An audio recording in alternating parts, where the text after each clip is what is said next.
Hello guys, तो कैसे हैं आप सभी का मेरे यूट्यूब चैनल सुनील स्टडीज़ पर हार्दिक स्वागत है। तो अगर आप मेरे चैनल पर नए आए हो तो मेरे चैनल को सब्सक्राइब करें। तो हम लेकर आ चुके हैं एक और वीडियो रेफ्रिजरेशन से रिलेटेड। तो आज हम इस वीडियो में बात करने वाले हैं एयर प्रशीतन चक्र के बारे में, यानी कि एयर रेफ्रिजरेशन साइकिल या सिस्टम के बारे में कि ये होता क्या है। हमने पहले भी कई वीडियो में बात की है कि वाष्प संपीड़न रेफ्रिजरेशन चक्र क्या होता है। देखो, उनमें और इसमें फ़र्क क्या है। उनमें हम रेफ्रिजरेशन में हम क्या ले रहे थे, रेफ्रिजरेशन क्या यूज़ कर रहे थे, उसमें हम कोई लिक्विड यूज़ कर रहे थे, यानी कि कोई अमोनिया ले रहे थे या उसके अलावा कुछ और भी ले सकते हैं। लेकिन इसमें क्या करना है, हमें एयर का उपयोग करके क्या करना है, प्रशीतन प्रभाव उत्पन्न करना है। और प्रशीतन प्रभाव कैसे उत्पन्न करना है ये मैं आपको बताता हूँ, ठीक है। तो बस देखो, पूरा सेम रहेगा, बस रेफ्रिजरेंट हमें एयर लेनी है, ठीक है। तो सबसे पहले देख लेते हैं क्या है क्या नहीं है। तो एयर प्रशीतन चक्र का जो उपयोग है वो प्राचीन समय में औद्योगिक इकाइयों में होता आ रहा है। यानी कि एयर का जो उपयोग है वो प्राचीन समय से होता आ रहा है। और एयर प्रशीतन चक्र का जो उपयोग है वो किसी वस्तु को ठंडा करने के लिए किया जाता था, ठीक है। लेकिन अब एयर प्रशीतन चक्र का जो उपयोग है वो नहीं किया जाता। क्यों नहीं किया जाता? क्योंकि इस चक्र में जो एयर होती है वो बदलती नहीं है, यानी कि जो एयर की अवस्था है वो बदलती नहीं है।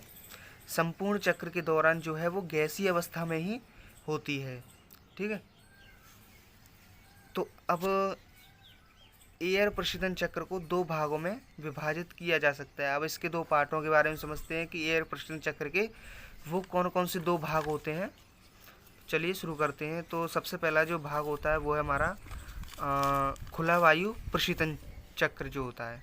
देखो, इसमें कुछ नहीं है, बस यहाँ पर हम एनवायरनमेंट से ही एयर को लेते हैं और काम होने के बाद हम जो वायु है उसको दोबारा एनवायरनमेंट में ही छोड़ देते हैं। तो ये हमारा खुला वायु प्रशीतन चक्र होता है। अब एक बार इसकी वर्किंग को देख लेते हैं क्या है क्या नहीं है। वैसे पार्टों के बारे में एक बार मैं बता देता हूँ कि ये वाला जो है वो कंप्रेसर है, ये कंडेंसर है, ये एक्सपेंशन वाल्व है, और ये कोई हम पर्टिकुलर स्पेस ले लेते हैं या कोई रूम ले सकते हैं या कोई अदर निकाय ले सकते हैं, कुछ भी ले सकते हैं जिसे हमें ठंडा करना है हम उसको यहाँ पर ले सकते हैं यहाँ पर, ठीक है। अब क्या करना है, अब वायुमंडल से एयर को यहाँ से कंप्रेसर में भेजेंगे।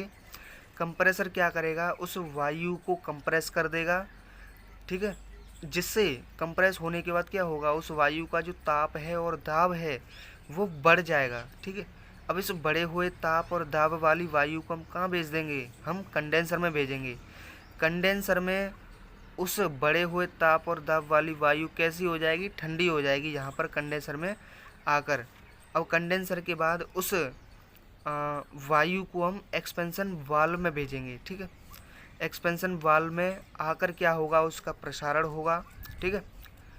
अब एक्सपेंशन वाल्व के बाद हम उस ठंडी वायु को कहीं भी एक पर्टिकुलर स्पेस में भेज देंगे जिस जगह को हमें ठंडा करना है, ठीक है। हाँ, तो ये हमारा खुला वायु प्रशीतन चक्र। तो अब हम इसकी वर्किंग देख लेते हैं क्या है क्या नहीं है। वैसे तो हमने चित्र के माध्यम से समझ लिए थोड़ी बहुत। देखो, सर्वप्रथम वायुमंडल से हम क्या करते हैं, एयर को कंप्रेसर में भेजा जाता है और कंप्रेसर एयर को कंप्रेस करता है जिससे वायु का जो ताप है और वह दाब बढ़ जाता है। इस बढ़े हुए ताप और दाब वाली वायु को कंडेंसर में भेजा जाता है और कंडेंसर में आकर वायु ठंडी हो जाती है। अब इस ठंडी वायु को एक्सपेंशन वाल्व में भेजा जाता है। यहाँ पर इस ठंडी वायु का क्या होता है, प्रसारण होता है।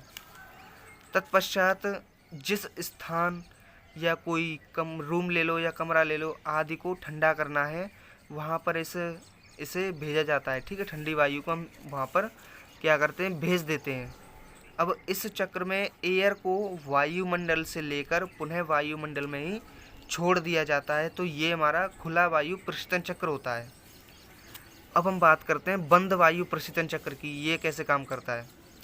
देखो ये भी उसी की तरह सेम है, लेकिन बस इसमें क्या है, वायुमंडल एक बार वायुमंडल से अंदर आने के बाद दोबारा बाहर निकलती नहीं है।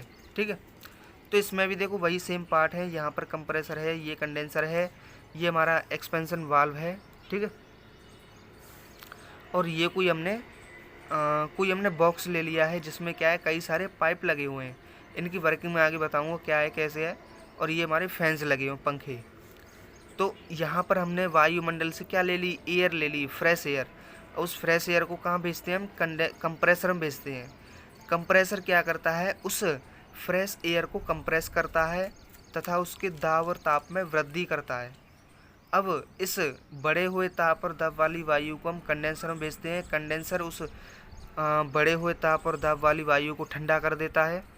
अब कंडेंसर के बाद इसे एक्सपेंशन वाल्व में भेजा जाता है। यहाँ पर इस वायु का प्रसारण होता है। ठीक है, अब यहाँ पर आने के बाद क्या है, एक्सपेंशन वाल्व के बाद अब वो जाएगा, ये एक बॉक्स टाइप होता है, इसमें कई सारे पाइप लगे होते हैं। ठीक है, तो एक्सपेंशन वाल्व के बाद जो हमारी एयर है, ठंडी एयर, उस एयर को इन पाइपों में होकर क्या करेंगे, गुजारेंगे आगे।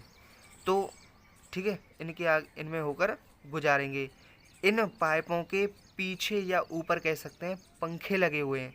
ये पंखे जब हवा देंगे तो हवा इन पाइपों के संपर्क में आकर क्या होगी, ठंडी हो जाएगी।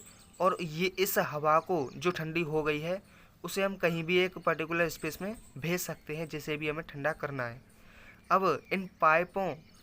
अब देखो पंखे द्वारा आ रही हवा तो ठंडी हो गई, लेकिन इन पाइपों के अंदर जो ठंडी हवा पीछे से आ रही थी, एक्सपेंशन वाल्व के माध्यम से आ रही थी, वो गर्म हो जाएगी। अब वो गर्म एयर क्या करेगी, वो जाएगी दोबारा कंप्रेसर में। ठीक है, इसमें जो एयर है वो बाहर नहीं निकलती है, कंप्रेसर में जाएगी, दोबारा वही साइकिल चलता रहेगा। तो इसमें कोई बदलाव नहीं है।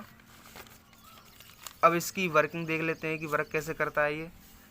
तो सर्वप्रथम वायुमंडल से एयर को कंप्रेसर में क्या करते हैं, भेजा जाता है।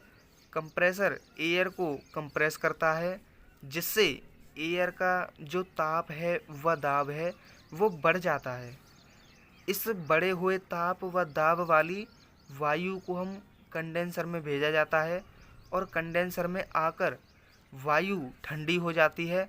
अब इस ठंडी वायु को एक्सपेंशन वाल्व में भेजा जाता है। यहाँ पर इस ठंडी वायु का प्रसारण होता है। इसके बाद इस ठंडी वायु को पाइपों में होकर गुजारा जाता है, जो मैंने आपको पहले बताया था। जो पाइप होते हैं, देखो ये जो पाइप है ना, ये वाले, इनकी बात हो रही है। ये एक बॉक्स टाइप होता है, इसमें कई सारे पाइप लगे होते हैं। ठीक है, तो इनकी बात हो रही है। तो पाइपों के ऊपर नई पाइपों में होकर गुजारा जाता है, और इन पाइपों के ऊपर पंखे लगे होते हैं। ठीक है, और पंखे द्वारा दी गई हवा इन पाइपों के संपर्क में आकर ठंडी हो जाती है, तथा संपर्क में आने से पाइपों के अंदर बह रही हवा, ठीक है, मतलब उन पाइपों के अंदर बह रही हवा क्या हो जाएगी, वो गर्म हो जाती है, और इस कंप्रेसर में तथा उसे हम कंप्रेसर में भेज देते हैं। और इस चक्र में जो एयर होती है वो एक बार वायुमंडल से प्रवेश करने के बाद इसी चक्र में क्या करती है, घूमती रहती है। ठीक है, तो इस तरीके से ये एयर प्रशीतन चक्र है हमारा। तो अगर आपको ये टॉपिक समझ में आ गया है तो आप मेरी वीडियो को लाइक करें, शेयर करें, सब्सक्राइब करें, और बेल आइकन को प्रेस करते हैं, जिससे मेरी वीडियो का नोटिफिकेशन आपके पास सबसे पहले आ जाए। ठीक है, धन्यवाद।